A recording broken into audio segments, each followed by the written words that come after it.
Fashion Insider friends, what is up? This is the Fashion Crimes podcast where I cover all things fashion, style, shopping, style inspiration, and interview incredible small business owners who are changing the fashion industry for the better. Yes, I'm the best friend you never knew you needed and the poster child for fashion over 40, and I mean way after 40. Say it with me, fashion and style are your friends, not your enemies. I'm Holly Cates, your favorite personal stylist, and let's keep it real, the only Holly you need to know. Turn it up, because I got a lot to say, and I am super stoked you're here.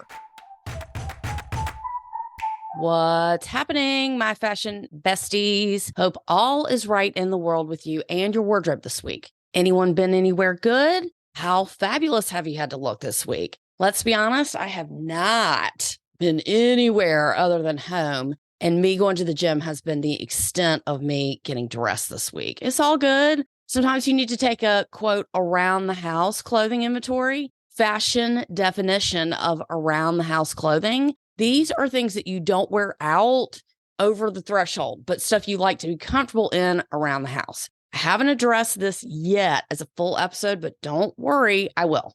Fun fashion fact. What you wear to bed and around the house is just as important as what you wear out the door. Please hold all your comments and questions to the end, please. Now, I know what you're thinking right now while you're cussing me out and telling me how much fucking nerve I have and what you wear to walk the dog into sleeping is none of my business. But you see, it actually is though, because I creep into every single facet of your life, what you wear to work, what you work out in, what you wear to bed, your bathing suits.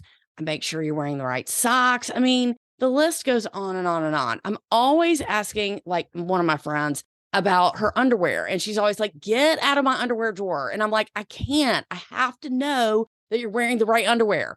I mean, first off, that's a true friend, okay? Second of all, friends don't let friends wear shitty underwear. That also shows VPL, which is visible panty lines. And honestly, as much as I preach about wearing the right undergarments, you can't expect me not to be nosy enough to want you to wear good pajamas and stuff to sleep in. I mean, have you met me? Duh. Of course I'm going to ask you about that. It all started when I was wearing my stepson's like old sports t-shirts and things that they got at games as, you know, giveaways, stuff like that I was wearing to bed. And then I realized one day I was like, this is not sexy. So I started to really up my pajama game. And now understand this does not mean, you know, expensive or designer stuff. It just means better quality. So I'll go into this much more on another episode when I can get an expert on this topic to back me up so y'all don't think I'm making this shit up. I'm just saying. It's really important that you feel like you least like what you're sleeping in and it's comfortable and it fits you properly. For me, I can only speak for myself. I feel better when I'm wearing at least like a set, right? That looks decent. A mix of practical yet comfortable with a splash of sexy. Something, of course, that is machine washable, that isn't going to be like some old lady shit. Alrighty then, moving on. That was just a small little pajama lesson, but people are very particular about what they like to wear to bed. But if you're not that particular, I just like to steer you in the direction of matching sets because it does make you feel better. In this episode, we're going to address pressing client issues that honestly we have been receiving through our DMs or our emails. Honestly, it just makes me so happy that y'all are actually writing in and asking for help. I love that you're reaching out and asking because A, this is how you learn, and B, this is how your style evolves because your style should be evolving, and C, this is pretty much unanimous, so nobody knows who you are. So people ask a lot more freely when there's no name attached. Okay. You got to write like nobody's reading it. Just saying. Also, I want to throw out a sidebar. Okay. In all seriousness, it's okay that you need help or you're just not sure, or you don't really know how to do this or you do that when it comes to style. Women are supposed to have it all, including knowing how to look good, defy their age, and working until they literally can't in their later years. But look, you're either born with a shopping gene or not. If not, this is a learned skill that you can master just like anything else.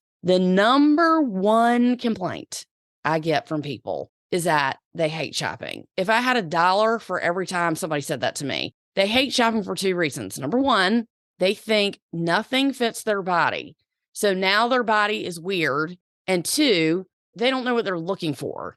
I just want to say this. I don't know how to do your job. So why should you know how to do mine? Just because you're a woman, you should automatically know how to shop, what looks good on you. I mean, honestly, if it were only that easy, if you aren't sure what to do, you come to the right place. So kudos to you on that. Taking time to figure out what you like and what to shop for, it comes easy for some, not to most. In all honesty, I'd rather have you try and miss than not try at all. If I lined up 100 people, 20 of those people, they look good, they got it, they like to shop, they go for it, they evolve their style with their age, they're naturally excelling in life, fashion and style is fun to them. Great. They enjoy getting dressed. That would be someone like me. I enjoy getting dressed. Style is fun for me. I like to shop. I enjoy shopping, and I like mixing it up. Even when I was living in New York, single, talk about a shoestring budget, there was no shoestring. It was a non-existent budget. What I could afford on my salary, I shopped at Goodwill. And the Goodwill is, king in New York City because a lot of companies donate to Goodwill. So they have a lot of new clothes with the tags on it. So I was constantly going to Goodwill, getting new stuff all the time, $5, $10, $20, $25. And I was rotating my wardrobe consistently. So I was doing that on a Goodwill budget. If you make more than I did, which was not very much 10, 15 years ago, you can keep your wardrobe rotating. Out of those 20 people, they got it. 60 of those people, y'all know how to put an outfit together, yes, but you don't enjoy shopping and y'all get stuck in a style rut. Yes, you might take an occasional shopping trip out of sheer life-threatening circumstances, like if you get divorced, you got a new job, you have to go to an event, something like that. That's going to force these 60 people into the snake pit of an overwhelming department store where they go in the door and say, oh my God, newsflash, I haven't shopped in 15, 20 years. What do? I hate this. Someone get me out of here. I'll just order something online.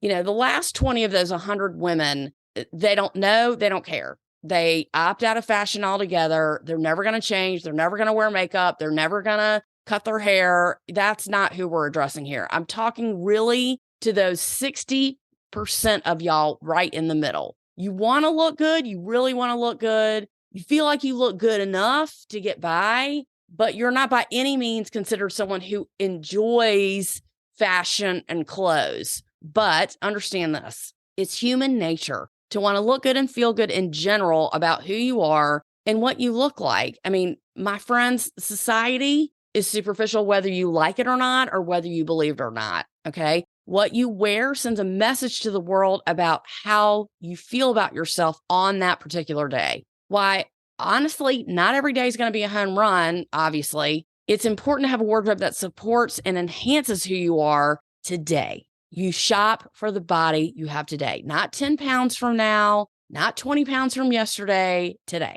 Also, you need to evolve your style as you age. People hate it when I say this too. If you haven't evolved, if you look the exact same as you did 10 years ago, the same fucking haircut and same clothes, you're stuck in a style rut. Maybe it's not you, but I know you know someone just like this. And I want to be very clear. If I look at pictures of you from 15 years back and you look the exact fucking same, you have yet to have a style evolution. Look, style is work, just like anything else, but the more you practice, the less brain space it takes up, just like learning anything else. So listen up to these questions to see if you can relate. You might just learn from someone else's fashion mistakes.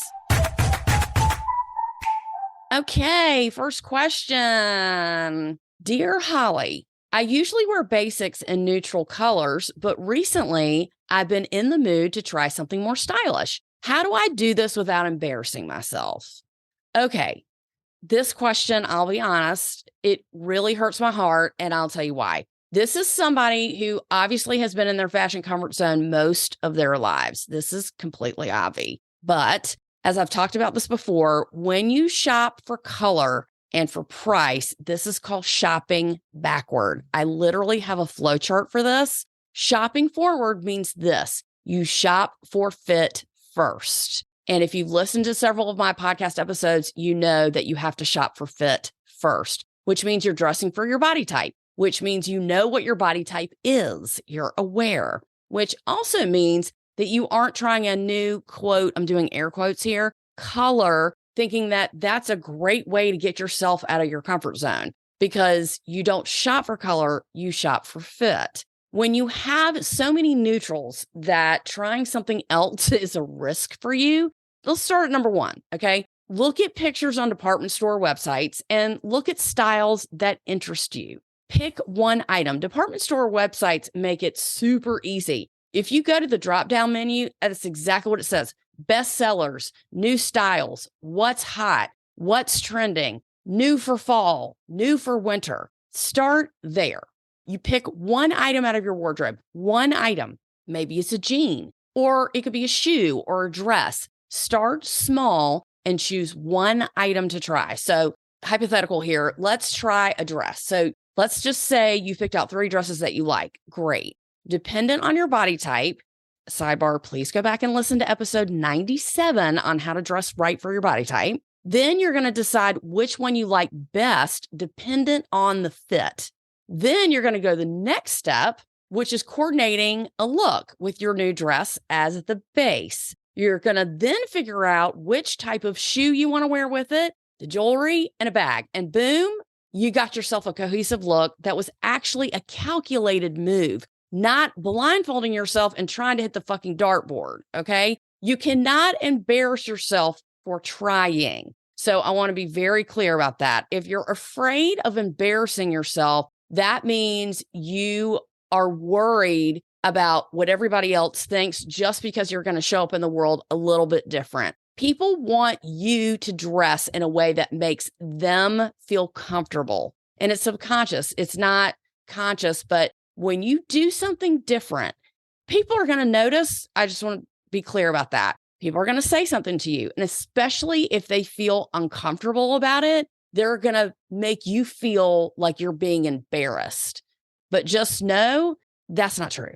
When you break out of your comfort zone, that gives you power. And then the people that don't support that are going to fall away. I'll say that again. You cannot embarrass yourself for trying. Just know that. Also, asking for help in the store, something I preach about time and time again, that's something that you should go straight in and ask for help from someone. People work in stores for reasons, not just to ring you up. Ask for help. Also, it is okay, and I know people that do this, that go straight up to the mannequin and say, yeah, wrap it up, okay? You don't have to stray from what the store has put together if you actually like that the way it's already styled. If you like the way it looks on the mannequin, get it. That's okay. For the person who submitted this question, I want you to know this. You're getting an internal whisper that you do need an energy shift. If you ignore it, it will fester until you burst, and then you're going to run out and do something really crazy like dye your hair blue. Believe me, I've seen it. Or throw all your clothes away. I've seen this too. Do not ignore this. The first step is awareness. You're getting this knock on your head like, hey, you look boring. Let's try something new, okay? And lastly, having a style that's predictable and repetitive is like eating the same fucking thing for 15 years. If you're wearing the same thing for 15 years, it's like eating the same thing for 15 years. Getting unstuck, it's universal fashion law. It will create positive change in every area of your life. I can't tell you, I can only show you. It's universal fashion law that what goes up must come down. So if you change for the better, you're going to get a positive reaction. You're going to feel differently. And once you're more updated, people will feel and see your energy shift. Style and fashion, these are tools that can get you ahead in life, not leave you behind. Okay, I hope that helped you guys. And for the person who wrote that question, keep it coming. That was a great question. I know you have more. Please submit more. And if that answer could help someone please pass it on. Okay, next question. Dear Holly, I love your podcast. Thanks. Oh my God, love you too. I try to listen as often as I can. Loving that journey for you. Where I get confused is I really want to get something new, but we're on a budget with 3 kids, and I cannot justify spending a lot of money on clothes. No one really dresses up here in my area. Every time I think of getting something new, I get flustered and never buy anything and end up wearing the same sort of thing consistently. How can I improve my style without feeling like I'm spending too much money? Oh, I'm so glad you asked. This is a good one. This goes back to my very first soapbox sermon. This is a classic case of you needing a session with the selfish coach. And that selfish coach, that's going to be me. First of all, I hear you. I work with people like you all the time. And it's a terrible, terrible feeling to feel like you're spending a little money on you. That's going to create more guilt than happiness. So let me put it to you straight. Regardless of your budget, I was just talking about how I shopped at Goodwill and I made that shit look good. Okay. Regardless of your budget, whatever budget you're on, as a mother who is consistently giving to your family and giving to others, if you don't give to yourself first, you're going to have nothing left to give to your family. You're going to snap, you're going to join a band, you're going to run off to Vegas, so forth, so on, and what have you. Okay. So let's try to keep that from happening. Let's talk about your role in your family. And as a sidebar, 4 out of 5 women I work with, they really honestly do feel this way. So you're not alone, not by a long shot. As a mother, you're supposed to create miracles out of thin air, catch people when they fall, be everything to everyone. And by the way, you're supposed to be happy about it. Okay. Let's call it what it is. This is not the 1950s. You're not cleaning the house in heels. You're not standing there with a martini when your husband gets home, handing him the newspaper. You're going to claim and get your power back. This is how you do it. You're going to reverse the order. I like to call it flip the script. You will reverse the order of the food chain in your house. You are the alpha. End of story. You will put your needs first. Remember that saying, if mama's not happy, no one's happy? That is exactly what I'm talking about. And if this means going shopping for new clothes, this is exactly what you're going to do. You're going to figure out what you can spend and what is most pressing for you. Meaning, do you need new jeans? Do you need new shoes? Do you want a new bag? Do you want new everything? You're going to carve out that time and then you're going to make it happen. You're going to make a list, meaning you're going to get a real piece of paper. You're going to write it down. You're not going to put it in your phone. You're not going to type a list. You're going to write it down. Okay. And that's called a style plan. You're going to make a list of everything you want to buy, regardless of the price. Okay. You're going to say, I want new makeup. I want new shoes. I want new bag, new this, new that, whatever. This is no different from a grocery list. And I also want to use the comparison that when people complain to me, I'm so overwhelmed, department store, I don't know what to do. You got to suck it up and you got to get familiar with what brands you like and fit you best. This is not done in 30 minutes. This is what happens when you don't shop for 15 years. When I don't go to the grocery store that often, and then when I go, I don't go, oh my God, I'm so overwhelmed. I'm just not going to buy anything. That's ridiculous. It's the same thing in a department store. Every section is labeled. There are people that work there. You can go to the shoe department and buy shoes, to the jewelry department and buy jewelry. Just pick out something that you like. It might be a hit, it might be a miss, but just try. You're going to stick to your list. Not only are you going to write your list, you're going to stick to the list. And again, you're going to ask for help in the store. When things that you should buy are going to be things that you wear consistently, everything that you need for everyday life. So you're not going to go in and buy a ball gown because you're not going to need that for your everyday life. I'm not asking you to jump off the bridge. I'm asking you to update what you have. Okay. If you wear jeans every day, if you wear workout clothes every day, and the small side rant about workout clothes, I just had this discussion, meaning I was yelling at somebody about this. When you work out more than 3 days a week, even if you work out 3 days a week, your workout clothes, that is not somewhere where you can skimp. Okay. Because if you're consistently exercising, you need decent workout clothes. That's not somewhere where you can skimp because that is part of your life. And if you're like me and you go to the gym and then you end up running just a few errands, people are seeing you. I want to look cohesive and not like I just rolled out of bed. Even though I kind of did just roll out of bed because I work out early in the morning, I still have on a cute outfit. Okay. When you understand the CPW, which is a little formula that I came up with, cost per wear, When you realize that each time you wear that item and you feel great in it, you're spending cents a day to invest in your well-being and your mental health, by the way. So when you break it down, it's really not overspending. If you buy a pair of shoes that are $300 and that is way out of your budget and super high, if you wear those shoes consistently all summer and you've worn them like 10, 15 times, you've gotten your money's worth out of those, okay? If you take care of them, you can probably wear them several seasons in a row.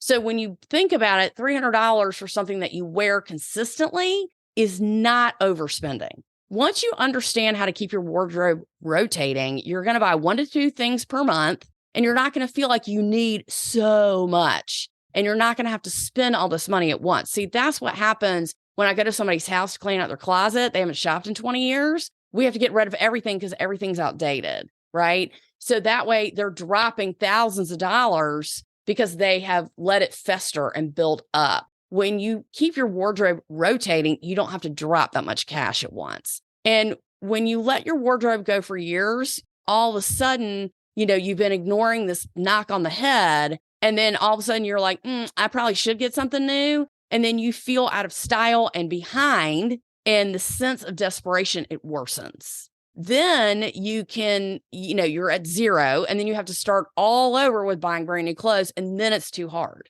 Then I have my over shoppers. So y'all want to go to these big box stores because you think you're getting a deal. You're going out and you're shopping. Maybe you're buying a gift for somebody and you're like, ooh, that's cute. That's on sale. If you're not shopping with intention, then that sits in your closet with the tags on it. So you just flush that money down the toilet, by the way. When you're too overwhelmed, then people give up. And when you don't shop for a long time, you have no idea what things cost and why they cost so much. And you also don't see the value of spending money on clothes. This is called a financial block. Okay. This is a whole nother episode. I could do so many different episodes of why people don't shop and the excuses that they make. And when you have a financial block, you come up with every single excuse in the world not to spend money on clothes. Your kids, your parents, anyone that can throw you under the bus will get you out of spending money. Then you're back in your comfort zone. And honestly, your ego is going to do anything it can to keep you in your comfort zone. You really have to fight against that. And investing in your image, it takes the will. And believe me, honey, I will find the way. Okay. I have had people that have literally told me to my face, no, I can't spend that. And when I break it down for them, they see that it's not overextending. They see, yeah, I really can't afford that. But when you try to suck it up in one slurp, it's too much. And then you choke. Okay.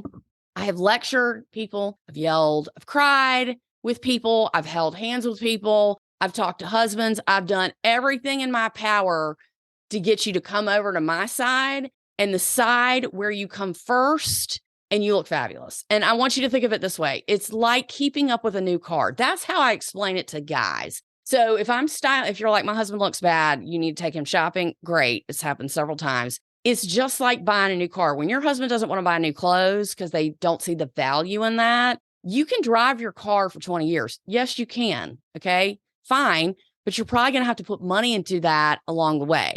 And if you trade your car in for a newer model every few years, you never have to worry about it breaking down. So don't wait until your wardrobe is broken and beat the fuck down to have to start repairing it. You're going to have a lot more work to do and a lot more money to spend. And to everyone out there who's like, well, I'm still the same size. I haven't gained any weight. Bitch, I don't care. Okay. I mean, you cannot under any circumstances wear the same clothes for 20 years because you haven't gained weight. Not on my watch. And the same thing goes back to the car. Okay. You're going to get a new car when you're tired of your car or when it's so old, it keeps breaking down. You have to upgrade. And it's the same thing with your clothes. So the part of that question that says, well, no one dresses up in my area. All I have to say is, of course, duh. I get that. I understand. People say that when I try to coach people about what to wear for work. They're like, you don't understand. Nobody in my office dresses up. Bitch, I know no one looks good in your office. I know how bad they look. Okay. But you're going to be the best looking one there. And it is human nature for people to do the bare minimum when getting dressed. I mean, the bare minimum. especially when you live in a very rural area or small town where you're constantly seeing the same people every week. But you can break that chain. Just getting out of bed is a reason to get dressed. Even if your dog is the only thing that sees you all day. It is the same thing when people tell me, like I said before, especially during COVID, it's really screwed people up with business casual because I used to talk about business casual clothing all the time. The world is very casual, and believe me, I understand that, but people are so casual, they don't understand the difference, okay? But you're going to be the best dressed because you're going to get dressed whether you go to the office or you don't. Otherwise, it's going to bring you down, bring you down, bring you down, okay? So to recap, wanting something new is something that's empowering. It's not depleting. And when you deplete all the time, you have nothing to give to anybody. Forget your kids, nobody. You have nothing to give. And especially if you feel guilty about spending money on yourself, then you're going to need to reevaluate your value to your family.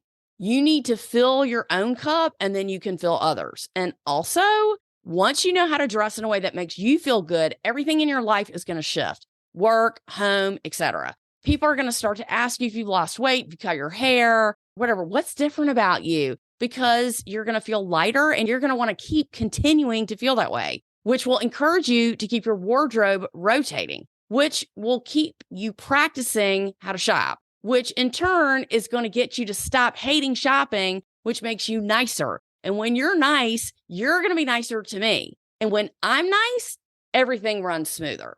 So guess what, Insider Besties? We're out of time. And I honestly don't think you're that sad about it.